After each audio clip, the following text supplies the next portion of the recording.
அனைவரையுமே நாங்கள் வரவேற்கிறோம். அப்போ புதிய நாளுக்காய் மக்கள் நாங்கள் நன்றி செலுத்துகிறோம். சங்கீதம் 147 13, 14 வசனங்கள். அவர் உன் வாசல்களின் தாழ்பாள்களை பலப்படுத்தி உன்னிடத்தில் உள்ள உன் பிள்ளைகளை ஆசிர்வதிக்கிறார். அவர் உன் எல்லைகளை சமாதானம் உள்ளவையாக்கி உச்சிதமான கோதுமையினால் உன்னை திருப்தியாக்குகிறார். கர்த்தர் கொடுத்த நல்ல வார்த்தைகளுக்காய் கர்த்தருக்கு நன்றி செலுத்துவோமாக. கிறிஸ்துக்குள் பிரியமானவர்களே, ஆண்டவர் இந்த நாளிலும் உங்கள் வாசல்களின் தாழ்பாள்களை பலப்படுத்துவேன் என்று சொல்கிறார். ஆண்டவர் உங்கள் எல்லைகளை பாதுகாப்பு தருவேன் என்று சொல்கிறார். உங்களுக்கு உண்டான எல்லாவற்றிலும் உங்களை பலப்படுத்தி உங்களை பாதுகாப்பேன் என்று வாக்கு பண்ணுகிறார். உங்களிடத்தில் இருக்கிற உங்கள் பிள்ளைகளை ஆசிர்வதிப்பேன் என்று சொல்கிறார். கர்த்தர் ஆசிர்வதிக்கிறார். உங்கள் பிள்ளைகளை வர்த்திக்க பண்ணுவார். உங்கள் பிள்ளைகளுடைய மேன்மையை நீங்கள் பார்க்கும்படியாய் செய்வார். சகல சாதிகளுக்கு கண்களுக்கு முன்பாக உங்கள் பிள்ளைகளை உயர்த்தி வைப்பார். அவர் உங்களுடைய எல்லா எல்லைகளையும் சமாதானம் உள்ளது ஆக்குவார்.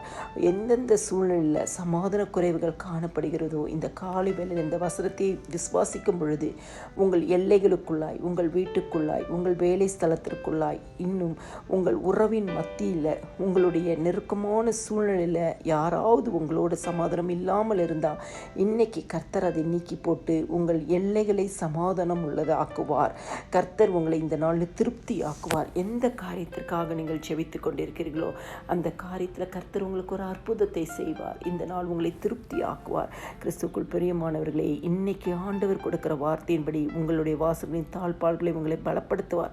உங்கள் பிள்ளைகளை ஆசீர்வதிப்பார். உங்கள் எல்லைகளை சமாதானம் ஆக்குவார்.